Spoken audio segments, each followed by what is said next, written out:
Menace, les géants de l'Internet, Pascal, on va pas dire que tu verses sur le côté de Jean-Luc Mélenchon, mais quand même, Non, tu voulais revenir sur ce thème qui a été abordé dans son meeting ce week-end à Nantes, celui de la souveraineté digitale, qui est pour toi le point oui. peut-être central Alors, tu de as raison, l'indépendance. ni mélenchonite aiguë, ni complotisme. Mais on a des sujets qui sont des sujets essentiels pour notre avenir. Quand Jean-Luc Mélenchon dit quelque chose de vrai, je crois qu'il faut l'écouter. Et c'est vrai que la souveraineté numérique, c'est absolument capital.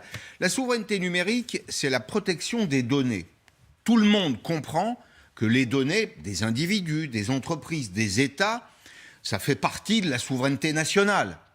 C'est même absolument essentiel. Donc on a en face de nous des entreprises nord-américaines, des entreprises qui battent pavillon américain, installées dans la Silicon Valley. Alors génial, hein ? Les créateurs, c'est des gens qui ont du génie, oui, ils ont trouvé un truc que les autres n'ont pas trouvé. La promesse de départ, c'était une promesse quasi messianique, mettre à disposition du monde entier la somme des connaissances et des savoirs. Et puis peu à peu, ces entreprises, elles se sont intéressées à notre vie privée. Le robinet s'est transformé en filtre. Faites vous-même d'ailleurs des recherches. Les gens ne sont pas dupes. Quand on fait une recherche personnelle, on comprend vite que l'algorithme a saisi qui nous sommes.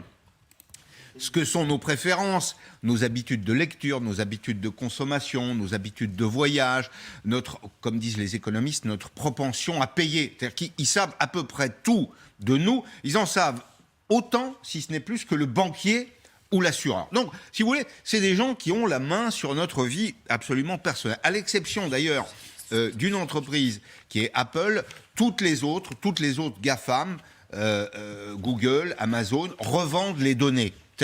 Vous savez, il y a une formule en économie qui dit si le service est gratuit, c'est que vous êtes le service. Et ça s'applique parfaitement à la situation actuelle. Ça, c'est le premier point. Et Mélenchon, il a raison là-dessus. C'est un élément de souveraineté. Deuxième élément, les Américains ont voté une loi qui s'appelle le Patriot Act. C'est le bras armé de l'extraterritorialité du droit américain. C'est-à-dire que vous êtes quelque part dans le monde, vous utilisez un produit ou un service américain, vous croyez à l'abri, pas du tout.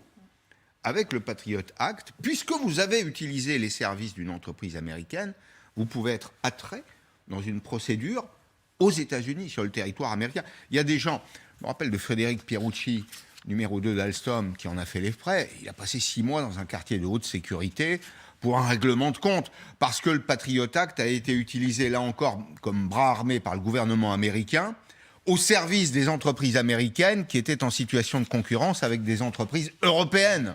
Donc, c'est vrai qu'il y a un vrai sujet là-dessus. Je suis étonné, pour être très franc, qu'on n'en parle pas plus dans la campagne. Moi, je suis d'accord pour qu'on parle tous les jours du prix de l'essence, de la fiscalité de l'héritage. C'est très important. On est là-dessus aussi. Hein. Mais ça, les amis, attendez, c'est le monde, c'est la géographie ou la géopolitique du monde telle qu'on va la laisser à nos enfants.